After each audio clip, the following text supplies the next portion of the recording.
বিশ্বাসে মিলায় বন্ধু। এই অনুষ্ঠানে দেবাশিস বিশ্বাস রেখে আপনাদের উপর অধিক মাত্রার বিশ্বাস রেখে বলছি যে আমাদের এই অনুষ্ঠানের সাথে আপনারা ছিলেন, আছেন এবং থাকবেন, সেটা আমরা জেনেছি। আজকেও একটা নতুন এপিসোড আছে যেটা নিয়ে আমি হাজির হয়েছি, এবং আমাদের সাথে অতিথি হিসেবে নিশ্চয়ই আজকেও একজন তারকা রয়েছেন। তার কথা যদি আমি এভাবে বলতে চাই যে আমার যদি কোনো বায়োগ্রাফি লেখা হয় বা আমার জীবনী যদি কখনো লেখা হয়, সেখানে গুটি কয়েক কিছু নাম আছে, কিছু মানুষ আছে যাদেরকে বাদ রেখে আমার এই বায়োপিক না, এটা কি বলবো, বায়োগ্রাফি, এটা সম্ভব হবে না।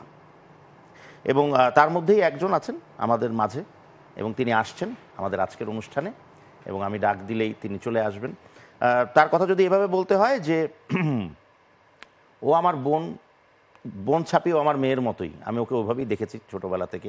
ওর ছোটোবেলার থেকে আমি ওর সাথে কোনো না কোনোভাবে জড়িত, এবং সেই জড়িতর জায়গাটা হচ্ছে বাংলাদেশের এ যাবৎকালের সর্ববৃহৎ যে গানের রিয়েলিটি শো আছে, তোমাকেই খুঁজছে বাংলাদেশ নামে, সেই শোয়ের কিন্তু তিনি হয়েছিলেন চ্যাম্পিয়ন। এবং আমাদের মন তখন থেকে তার গানে গানে তিনি জয় করে রেখেছেন, এবং এখন অবধি তিনি আছেন আমাদের মাঝে এবং গানের মাঝে। আমাদের অনুষ্ঠানে আসছে আমাদের সবার প্রিয় একটি মুখ, সবার প্রিয় একটি কণ্ঠ, যার নাম হচ্ছে সালমা।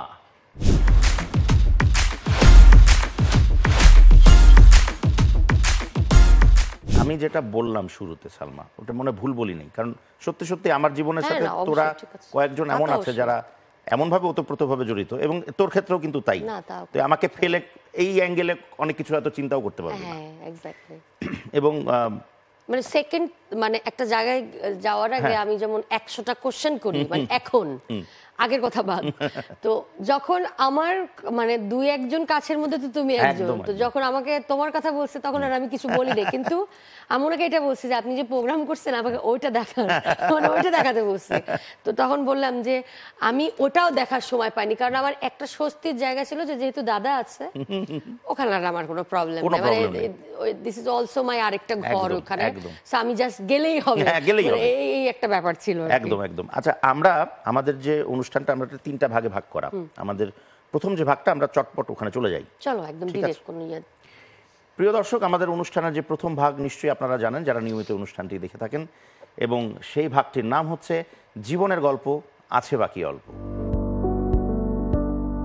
মনে কর তোর যারা গুণগ্রাহী আছে, হাজার লাখো দর্শক ফ্যান্স, তারা তো জানেই, অনেকটা জানে তোর জীবনের গল্প সম্পর্কে, আমি তো জানি, কিন্তু যারা জানেন তাদেরকে আরেকবার জানানোর প্রয়াস আছে আমাদের। তো আমরা যদি একটু তোর জীবনের প্রথম দিকটায় যাই, যখন সালমা হয়ে ওঠেনি, হ্যাঁ, তো ওই গল্পগুলো একটু একটু করে, মানে ওই গল্পগুলো একটু করে জানতে চাই একদম শুরুতে, গানের সাথে কিভাবে জড়িত। দর্শকের ব্যাপারটা তো দর্শক ক্লোজ আপ ওয়ান থেকে জেনেছে, মানে তুমিও জেনেছো একদম এটার সাথে মানে ইনক্লুডেড। মানে ব্যাপারটা ছিল এরকম যে আমার যেহেতু বাড়ি লালনদেশ কুষ্টিয়া, এবং কুষ্টিয়ার থেকে আমার বাসা যেতে লাগে 40 মিনিট, মানে একদম টাউন থেকে। তো দৌলতপুর থানায় এবং তারাগনিয়া, এখানে আমি বড় হয়েছি, এবং আমার বাসার সাথেই আমার কাকাদের বাসা। তো মেজো কাকা হচ্ছে ভাবসঙ্গীত গান করতেন। তো প্রত্যেকটা মাসের 11 তারিখ যেদিন হতো, বিভিন্ন অঞ্চল থেকে একটা, মানে একটা গ্রামের তো আরো সাইড গুলো থাকে, অনেক বাউলরা দোতারা একতারা নিয়ে সবাই একদম ডুগডুগি প্রেমজুড়ি সবকিছু নিয়ে চলে আসতো, এবং সবার গান হতো। তো আমার বয়স তখন, আমি একদমই ছোট বাচ্চা, তো আব্বা যখন গাইতো, তো ইনফ্যাক্ট ব্যাপারটা ছিল কি, একদম ঘরগুলো এইটা একটা যেমন গোল টেবিল, চারি সাইড থেকে ঘর, এরকম মাঝখানে একদম অনুষ্ঠানটা, তো মানে ফ্যামিলি নিয়ে, মানে তখনকার এনভায়রনমেন্টটাই তো ছিল দাদা একদম অন্যরকম। তো সবাই মিলে বাচ্চা পরিবার নিয়ে সবাই প্রোগ্রাম, আমিও আব্বা আম্মার কোলের মধ্যে বসে গান শুনতেছি, এভাবেই কিন্তু আমার 4 বছর অবধি গিয়েছে। যখন আমার 4 বছর, তখন আমি বিচ্ছেদ গানের একটু একটু একটু একটু করে অনেক গানেই রপ্ত করে ফেলেছি। একদিন আমি ওই 4 বছর বয়সে, হ্যাঁ, একদিন আমার গান গাওয়ার সুযোগ হয়েছে, সেটাও আমার একটা কাকা বলছে যে আজকে আমাদের সালমা গাইবে। আচ্ছা, সবাই বললো ওই দুধের বাচ্চা কি, মানে একটা কেমন জানি একটা থাকে না, ও পারবে কি এরকম, কয় যেহেতু আমাদের মেয়ে দাও না একটা সুযোগ। প্রথম 2টো লাইন যখন সাইজির ভাবসঙ্গীত গাইলাম, এরপরে আর ভালোবাসার কদর, মানে কি বলবো, সবাই একদম মানে কোলে কোলে একদম বড় হলাম আর কি, এরকম একটা ব্যাপার। তো ওখান থেকে যেটা হয়েছিল যে নানার বাড়িতে একটা অনুষ্ঠান ছিল, মেলা, প্রথম স্টেজ আমার। এবং ওইখানে গান করার পরে বড় ভাই নাহারুল ইসলাম, উনি সম্পর্কে আমার চাচাতো ভাই হয়। আচ্ছা। তো নাহারুল ভাই আমাকে প্রথম বাবাকে বলে যে, চাচা আমাদের সালমা একদিন অনেক বড় শিল্পী হবে, ওকে গান শেখাতে হবে এবং মাস্ট ওকে পড়াশোনা করতে হবে। এই দুটো জায়গাতে আপনি কোন রকম মানে Compromise আপনি করবেন যদি না। ছাড় দেন কিন্তু আমি ছাড় দিব না, কষ্ট করে হলে আমি আমার জায়গা থেকে ইয়া করব। তো ভাইয়া প্রথম গুরুজির কাছে নিয়ে যায় আমাকে। আচ্ছা। আমার গুরুজি উস্তাদ শফি মন্ডল, সবাই অলমোস্ট ঘটনাগুলো জানে।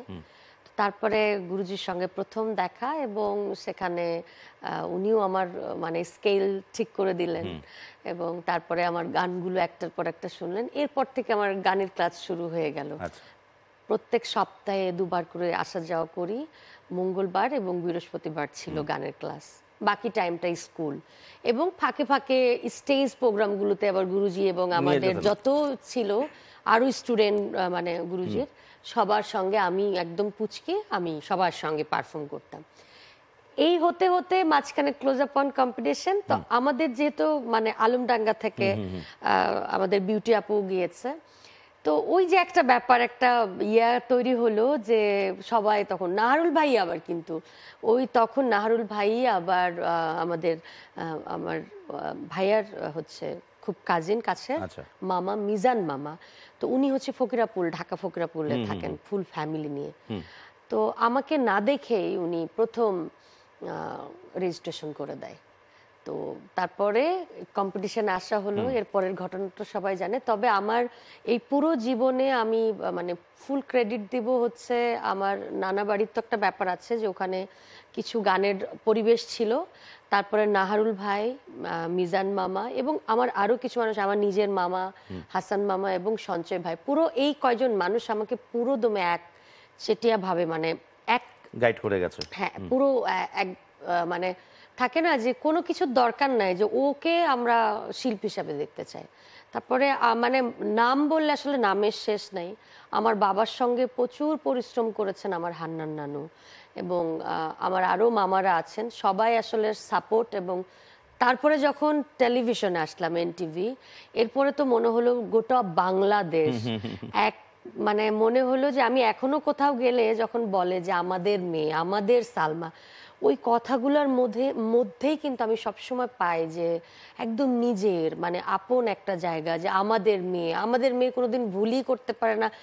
ও সালমা, ও তো এটা করতে পারে না, ও কেন করবে, ওটা তো আমাদের মেয়ে। তো এই ব্যাপারগুলো যখন আমি দেখি তখন আমার খুব মানে ভাগ্যবতী মনে হয় নিজেকে, যে আল্লাহ পাক আমাকে বোধহয় অনেক দিলেন, এত দিলেন এক জীবনে, যেটা আসলে আমার হজম করতেও টাইম লাগবে। খুব ভালো লাগলো। আমার মনে আছে যে আমরা আমেরিকান এমবাসির ভিসা ফেস করলাম, আমরা ভিসা পেলাম এবং আমরা একটা বিরাট ট্যুর দিতে গেলাম আমেরিকায় বিভিন্ন স্টেটে। এবং ওখানেও যে তোর প্রতি ভালোবাসা বা উন্মাদনা, যেটা আমি ওখানেও দেখেছি নিজের চোখে। একদম একদম। তো ইভেন আমার মনে আছে, আমি তোকে বলি, আমি রিক্সা চড়তে খুব পছন্দ করি, আমার খুব ভালো লাগে রিক্সা। তো তখন এই তোমাকে খুঁজছে বাংলাদেশ চলছে একটা খুব রানিং অবস্থায়। তো তখন যেটা নিয়ম ছিল যে একাধিক সিম থেকে ভোট দেওয়ার একটা বিষয় ছিল। তো এক রিক্সাওয়ালা ভাই আমাকে চালাচ্ছেন, বলে আপনাকে তো আমি দেখছি। আমি কোথায় দেখছেন ভাই? বলে কেন আপনি টেলিভিশনে কাজ করেন না? আমি বললাম জি করি। বলে সালমা কেমন আছে? আমি বললাম খুব ভালো আছে সালমা। তো বলে যে আপনি জানেন সে বেচারা সারাদিন রিক্সা চালিয়ে সে 10টা সিম আলাদা তখন কিনেছে, এবং 10টা সিম থেকে যাতে 10টা করে ভোট বাড়ে, তোর যদি আরও 10টা ভোট বাড়ে, সেই জন্য সে 10টা সিম কিনে 10টা ভোট দিয়েছে তোর জন্য। তো এই যে ব্যাপারগুলো, এগুলো কিন্তু আসলে উপরওয়ালার এক প্রকার বিরাট ব্লেসিং, তাই না? ওনাদের দোয়া আশীর্বাদ, ওনার ডাইরেক্ট দোয়া আশীর্বাদ। আমার বাবাও আমাকে কিছু ঘটনা বলেছে, যে ছোট বাচ্চা হচ্ছে যে ডিম বিক্রি করে না, একটা ঝোলার মধ্যে সেদ্ধ ডিম নিয়ে বাড়ির থেকে এসে বিক্রি করছে। তো সারাদিন বিক্রি করার পরে বাড়িতে খাবার কি হবে সেটা দেখার দরকার নেই, মানে আব্বাকে যে বলছে, চাচা এই যে আমি এই টাকাগুলো কামিয়েছি, আপুকে ভোট করো। তো কিছু ব্যাপার আসলে আমার মানে আমি এইসব কথাগুলো শুনলে বা মানে বিষয় শুধু এটা না, যে কোনো আমি খুব প্যাথেটিক কিছু ঘটনাগুলো ঘটে না, ওগুলো দেখলে কিন্তু আমি সহ্য করতে পারি না। ইনফ্যাক্ট আমাদের দেশেও অনেক অনেক কিছু হয়। তো অনেকে আছে দুটো লাইন ফেসবুকে কিন্তু লিখে দেয়, আমি কিন্তু কিছু লিখি না দাদা, আমি শুধু আমার কাজ করি। কিন্তু যখন আমার খারাপ লাগে তখন আমি কান্না করে দিই। আমি ওই মানে ওই ইমোশনটাও কারোর সাথে শেয়ার করতে চাই না। তো আমার এই জিনিসগুলো যখন আমি দেখি, আমি যখন ফিল করি যে মানুষ আমাকে এত ভালোবাসে এবং এই ভালোবাসাটা জায়গাতে আমি কি করতে পারি, মানে আমি কতটুকু করতে পারলাম, আরো কি করব। বাংলাদেশের মানুষ সত্যিকার অর্থেই, এটা আমার নিজের দেখা তো একদম চোখের সামনে বিষয়গুলো, সত্যিকার অর্থেই তোকে আসলেই অনেক বেশি ভালোবেসেছিল এটা এবং আমার অনেক এখনো বাসে। পাওয়া, আমার এটা অনেক এবং পাওয়া। শুরু থেকেই এই ভালোবাসাটা যে কোনো শিল্পীর ক্ষেত্রে এটা একটা সৌভাগ্য, কারণ শুরু থেকে ভালোবাসা পাওয়া যায় না। আসলেই তাই। কিন্তু তোদের ক্ষেত্রে, বিশেষ করে তোর মতন দুই একজনের ক্ষেত্রে এটা হয়েছে একদম শুরু থেকেই। একদম একদম। তো সেই জায়গাগুলো আমারও মাঝে মধ্যে ওই স্মৃতি 2006-এর স্মৃতিগুলো রোমন্থন করি আমি, যে আমরা যখন দেশের বাইরে গেলাম ওখানেও এক যে উন্মাদনা, আমি ভাবিও নি যে, আমি মনে করছি আমেরিকার মতো জায়গা, Exactly. ওখানে কি হবে, কিন্তু আর যা আমাদের হলো। আমাদের কাছে তো একটা মানে মানে ইটস লাইক স্বপ্ন দেখার মতো, তা তো বটেই। যে নাম শুনেছি, তো আমরা যেখানেই যাচ্ছি সেটাই আমাদের কাছে। আর গাইডলাইন করার জন্য তো তোমরা ছিলে, আমরা ছিলামই। তানভীর ভাই ছিলেন, হ্যাঁ, জামান অবশ্যই, ভাই ছিলেন, অবশ্যই অবশ্যই। তো সবগুলার মাঝে আমরা মানে আমি হচ্ছে সর্বকনিষ্ঠ। আসলে আমি তো সবার কাছ থেকে সবসময় শিখেছি, তোমরা যা করতাম ওইটাই ফলো করতাম আর ওইভাবেই আমি চলতাম, এটাই আমার কাজ ছিল। আচ্ছা, যাই হোক, গানের তো অনেক কথা হলো, খুব লোভ লাগছে, অনেকদিন তোর গান শুনি না, একটা গান আমাদেরকে একটু করে শোনাবি? রিসেন্টলি একটা গান, মানে একটা নয়, 3টা গান একদম খুব সুন্দর, একটু ট্রেন্ডিং এ আছে আর কি, আচ্ছা। এখনকার ভাষাগুলো বলে ট্রেন্ডিং। trending, হ্যাঁ, হ্যাঁ। তো আমরা এইগুলো বুঝি নাই, আমরা সবসময় চিন্তা করতাম যে একটা মানে মাইকে একটা গান বাজছে মানে ওটাই trend। ওইটাই হচ্ছে, আমাদের কাছে ওটা trend ছিল। ওইটাই ছিল আর কি ব্যাপার। তো এগুলো আর কি এখন নতুন অনেক অনেক ওয়ার্ডস আসতেছে, এগুলো শুনছি ভালো লাগে।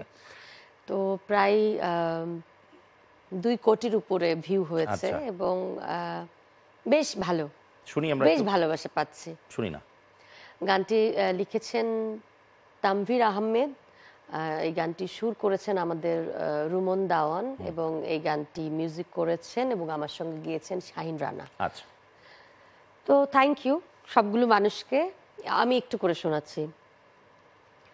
বন্ধুর মুখে সুখের ছায়া, দেখলে তারে লাগে মায়া, হাসি মুখে কইলে কথা, শান্তি লাগে মন।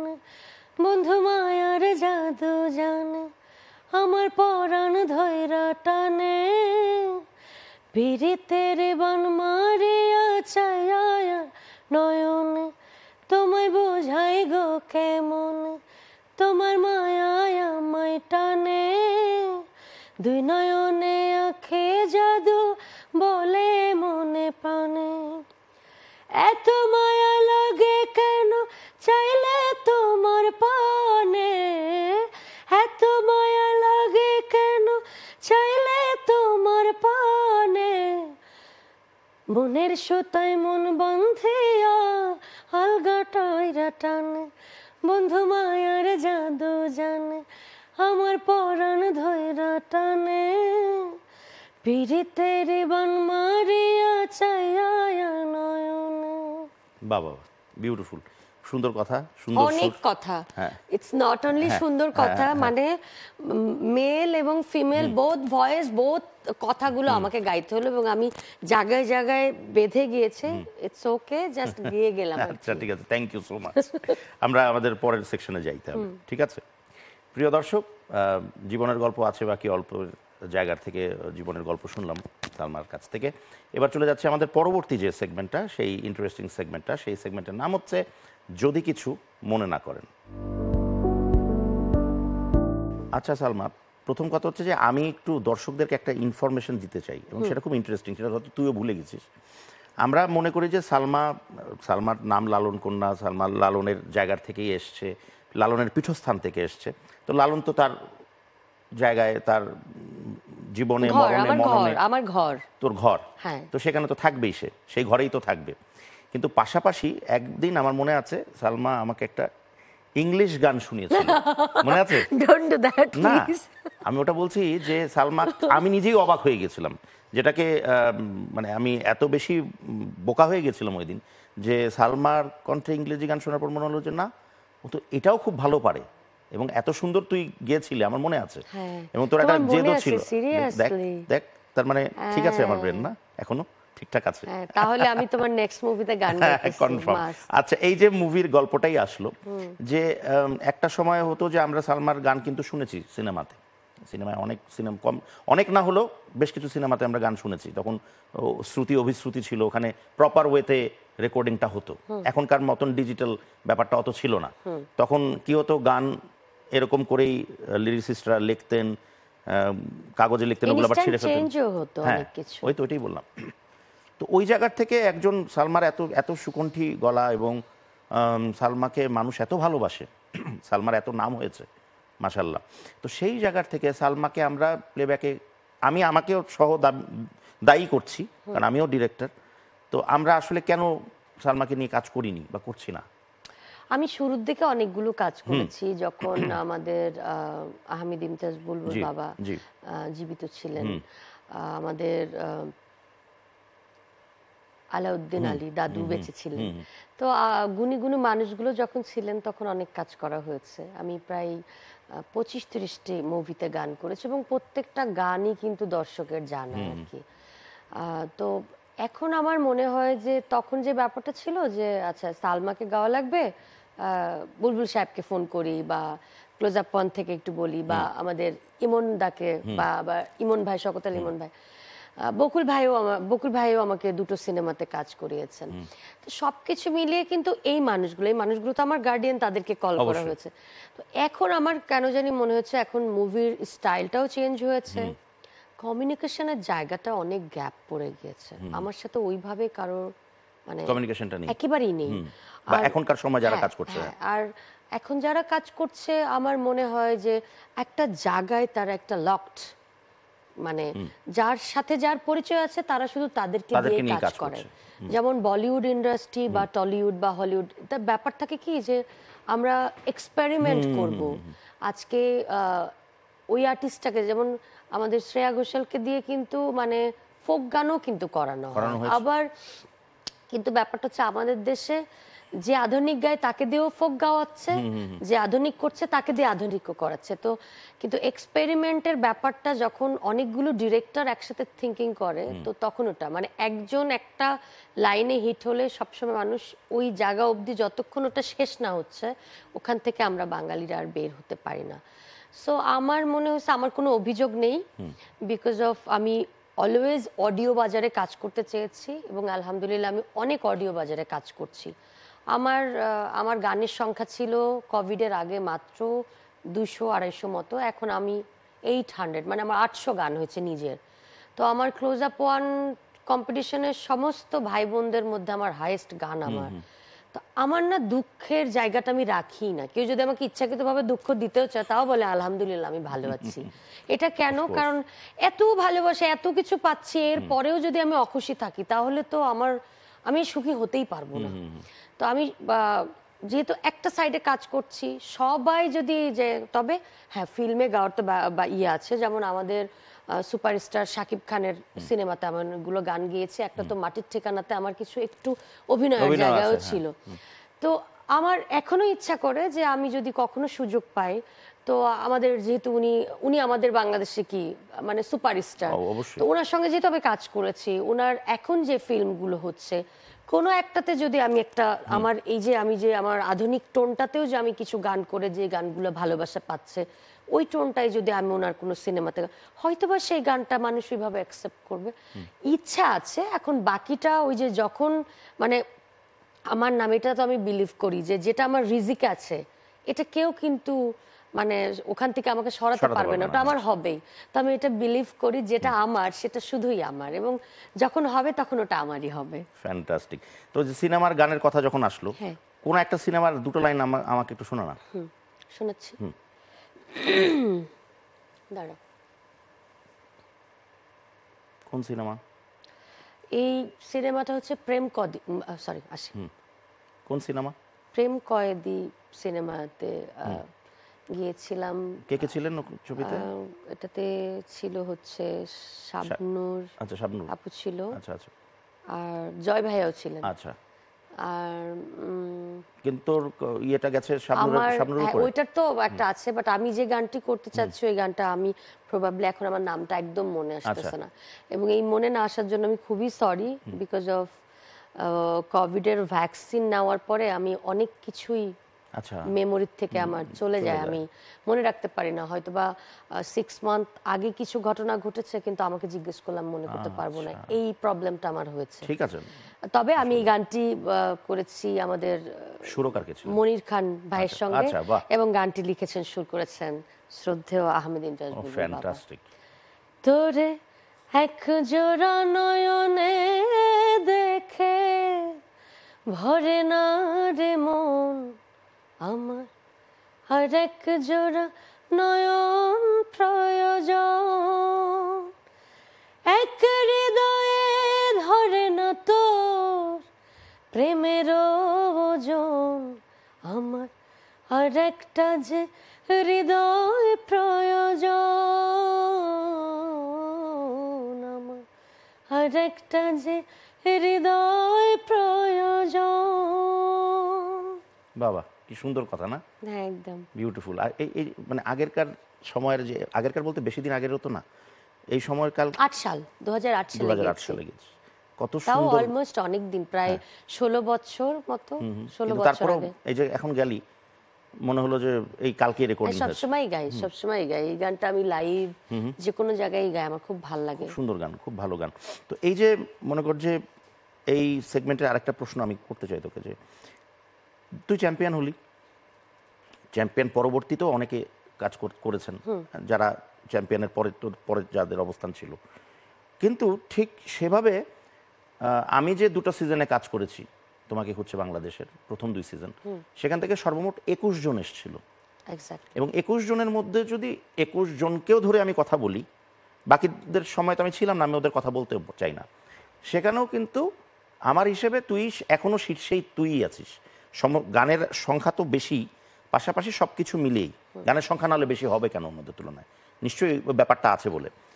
তো তোর কাছে কেন মানে কি মনে হয় যে অন্যরা সেই তোর মতন বা তোদের মতো হাতে গোনা যে 2-3 জন পর্যায়ে গেছে, সেই পর্যায়ে তারা যেতে পারেনি? তোর কি মনে হয়?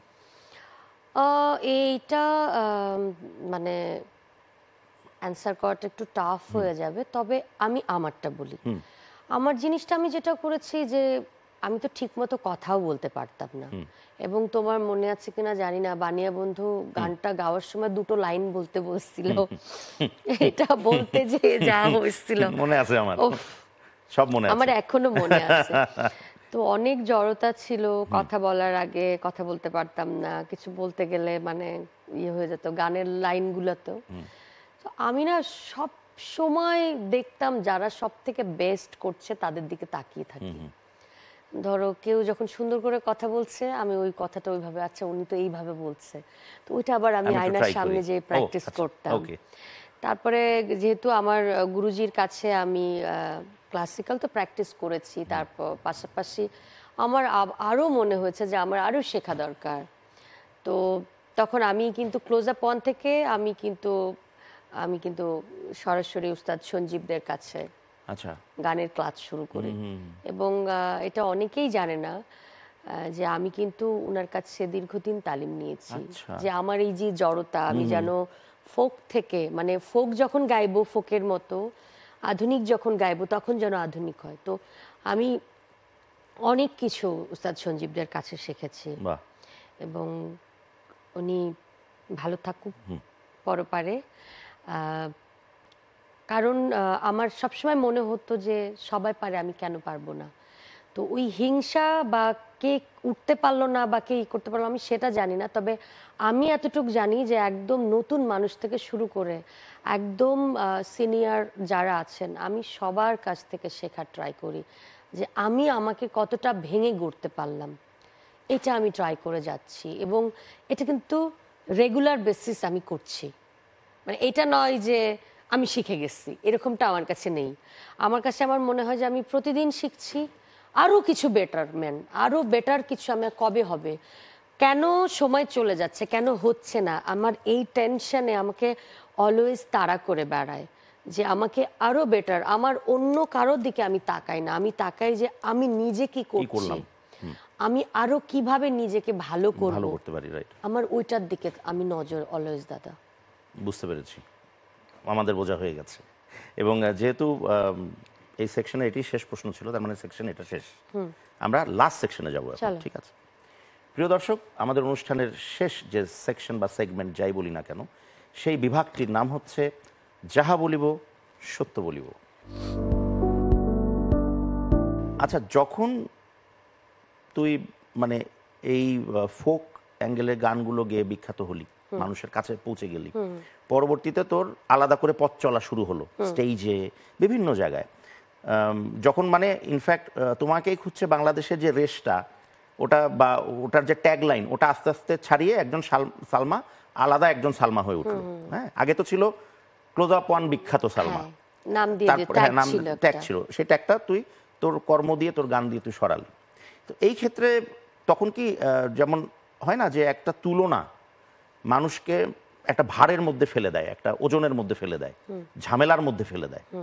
যেমন আমাদের কিংবদন্তি শিল্পী যারা আছেন তাদের মধ্যে আমি ফরিদা পারভীন ম্যাডামের কথাই যদি বলি, কিংবা পরবর্তীতে মমতাজ ম্যাডামের কথা যদি বলি, তো এদের সাথে কখনো কি তোর মানে হয় না যে তুলনার জায়গায় কখনো এসেছিল কিনা, বা আসলে তুই এটাকে ট্যাকেল করেছিস কিভাবে? হ্যাঁ, অনেক সময় হচ্ছে, একদম সত্যি কথাই বলেছো।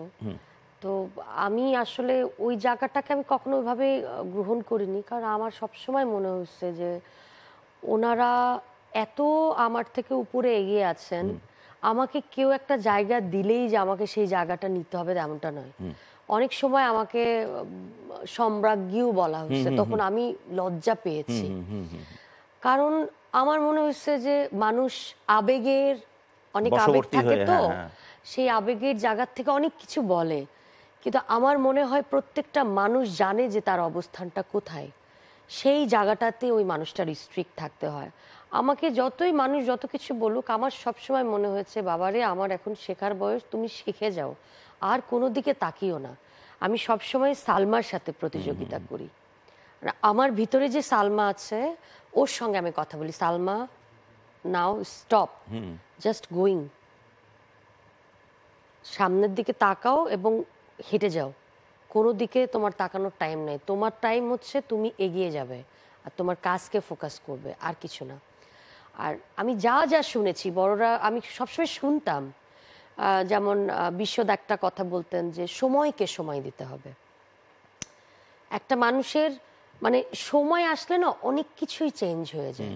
মানে ইয়াং বয়সে যেটা মানে বলে না, ইটস কোয়াইট ডিফিকাল্ট, কেন এটা হয় না ঠিক 5 বছর পর, আরে এটা তো অনেক সহজ ছিল, আমি কেন।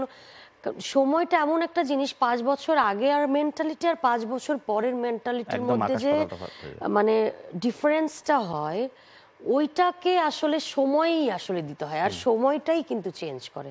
তা আমার মনে হয় যে প্রত্যেকটা মানুষের একটা সময় আছে, কাজ করে যাওয়া উচিত, সময় তাকে ওই সময়ের জায়গায় পৌঁছায় দেয়। তবে হ্যাঁ, আইডল তো থাকে।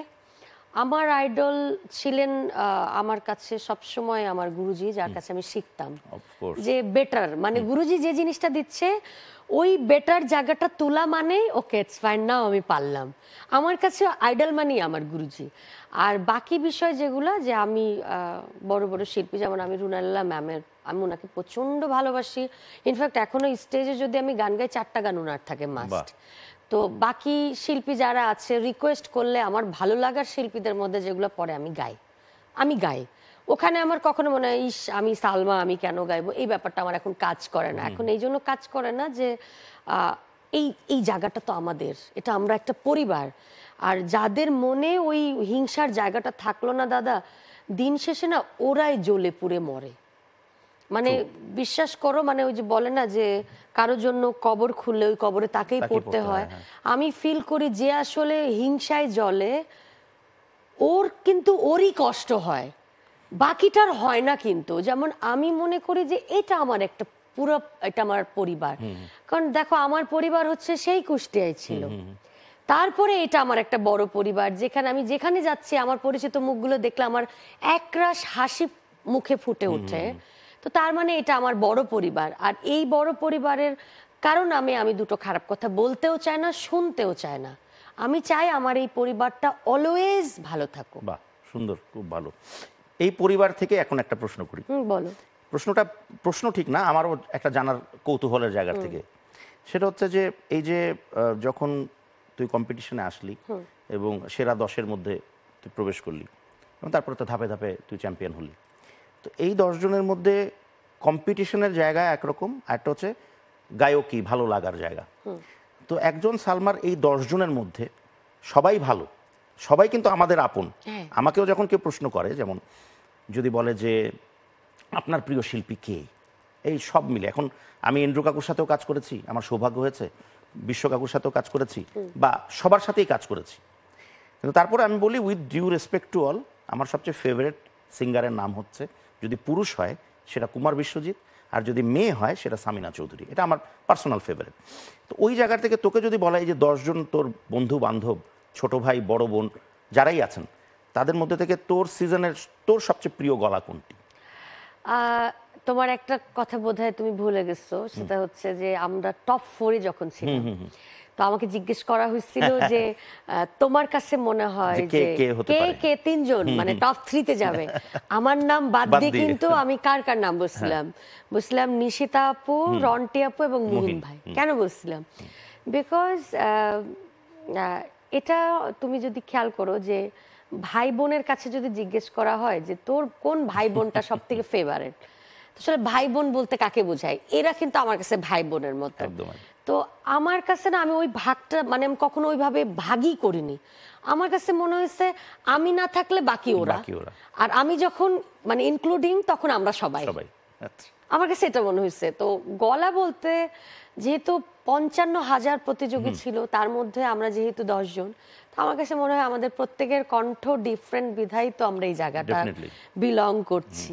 সো মানে আই থিঙ্ক যে আমরা সবাই ভালো গাই টুকটাক। সেই সালমা আজকে অনেক ম্যাচিউরড, অনেক ডিপ্লোম্যাটিক আনসার কিন্তু বের হলো না কিন্তু নাম। তুমি এই কোশ্চেনটা করবা এবং আই নো যে তোমার নাতনি হিসাবে আমার এই আনসারটা এটাই দেওয়া উচিত। ঠিক আছে, যা মাফ করে দিলাম। আচ্ছা, আমরা অনুষ্ঠানের একদম শেষ প্রান্তে, ঠিক আছে? এখন আর কোনো প্রশ্ন উত্তর খেলা না, আমরা একটা গান শুনতে শুনতে বাড়ি যাব, তার আগে দর্শকদের কাছ থেকে একটু বিদায় নেব, ঠিক আছে? প্রিয় দর্শক, এই ছিল আমাদের আজকের আয়োজন, আমাদের সালমা, আমাদের সবার সালমা, আপনাদের সালমা, তাকে নিয়ে। এবং আগামী পর্বে আরেকজন তারকা অতিথি নিয়ে অবশ্যই হাজির হব। সে পর্যন্ত সবাই অবশ্যই ভালো থাকবেন, সুস্থ থাকবেন এবং অবশ্যই আমাদের সাথে থাকবেন। বিশ্বাসে মিলায় বন্ধু এই অনুষ্ঠানটির সাথে থাকবেন। এবং এখন আমরা সালমার একটি গান শুনতে শুনতে যাব বাড়ি। সালমা, কোন গানটি শুনতে পারি এখন? আমার এই গানটা আমার সাইজির মানে প্রত্যেকটা গানের তো মানে এত এত এত ডেপথ, কথার ডেপথ মানে খুব কঠিন। আমার সবসময় মনে হতো যে আমি বাউল গান করি, বাট বাউল গান গাইতে গেলে আমার ভয় লাগে। আমি এটা সবসময় স্বীকার করি, কিন্তু বরং আমার আধুনিক গান গাইতে দিলে I am very much comfortable. কিন্তু বাউল গান আমার মনে হয় যে এটার যে কথা, এই কথাটার ওজনের সাথে কি আমার বয়স যাচ্ছে, মানে আগে আমার এটা মনে হতো। তো এখন ডে বাই ডে যখন বয়সের দিকে যাচ্ছি, তখন এখন মনে হয় যে কি কথা লিখেছিলেন আরো 134-35 বছর আগে লালন সাইজি। এবং এটাই সত্য যে আমাদের একদিন এখান থেকে চলে যেতে হবে, এবং এই সুন্দর পৃথিবীতে হিংসা নয়, মানে আমরা একটু ভালোবাসা দিয়ে জীবনটা কিন্তু পার করে দিতেই পারি।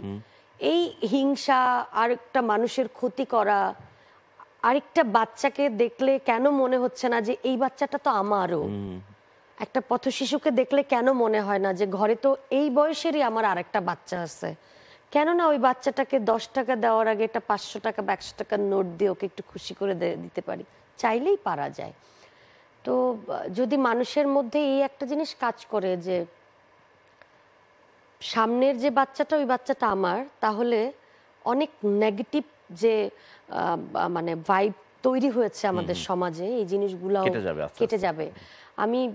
আল্লাহর কাছে দোয়া করি অনেক যে আমাদের সমাজে কিছু মানুষের এই মেন্টালিটিটা চেঞ্জ হোক, এবং তাদের উদ্দেশ্যে এটা বলে দেব যে আল্লাহ তাদেরকে স্মরণ করিয়ে দাও যে সময় ফুরিয়ে আসছে, তাদেরকেও যেতে হবে মাটির তলে। তো এই জিনিসটা যেন তাদের মনে থাকে তারা নেগেটিভ কিছু করার আগে। আর এই গানটি করছে এই কারণে যে কত সহজ কথা, তারে ধরতে পারলে মন বেরে দিতাম পাখির পায়,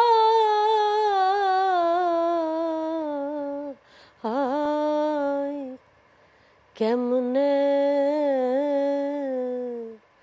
আসে যায় খাঁচার ভিতর আছে, পাখি কেমনে আসে যায়, তারে ধরতে পারলে মন বেরে দিতাম পাখির পায়,